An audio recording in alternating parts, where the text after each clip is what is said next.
Primero hay que, claro, partir de la base que era una lista conformada por independientes que se agruparon, ¿no es cierto? Y generaron este movimiento llamado la Lista del Pueblo, que recopiló firmas junto a las firmas y presentó sus candidaturas.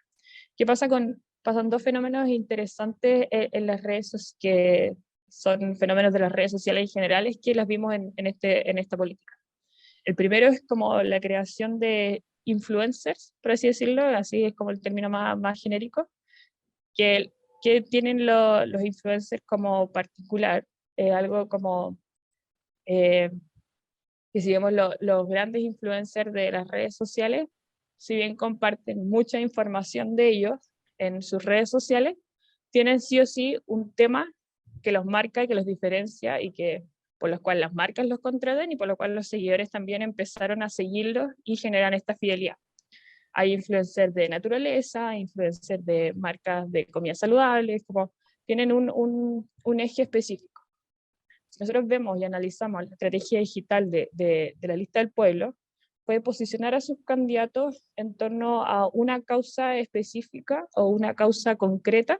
Esto en política también se conoce como el single issue de los partidos. Era distintos referentes como de la lista del pueblo tenían una causa concreta. Si vamos como al más polémico, el Pelao Bade, era la salud digna. Y su lucha era esa, pero además él compartía mucha información de su vida, de su entorno, etc. Se daba como esta dinámica de influencers en las redes sociales que son posicionados por una temática concreta, pero nos entregan mucha información de su vida. Entonces ese era como el primer eje de cómo posicionaron a los candidatos. Y el segundo eje, eh, que los hizo ser una agrupación en el fondo, fue darles este sello de pueblo. Como si nosotros vemos entre el 70 y el 80% de los candidatos a la lista del pueblo se construyeron en las protestas sociales, en las marchas, manifestaciones.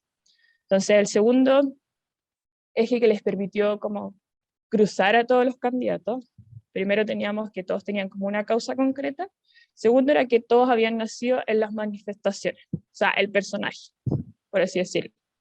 Eh, es muy interesante si uno analiza caso por caso los candidatos. Ninguno tenía como su nombre tal cual, porque todos tenían como sobrenombres o de las marchas o de los amigos, etc. Entonces era como esta personificación que hicieron y la fueron utilizando y permeando en sus redes. Entonces, esa fue como, diría yo, la principal estrategia utilizada por la lista del pueblo, como el utilizar que cada uno tenga una causa concreta y específica y darle a todos el sello de ser construidos en las manifestaciones.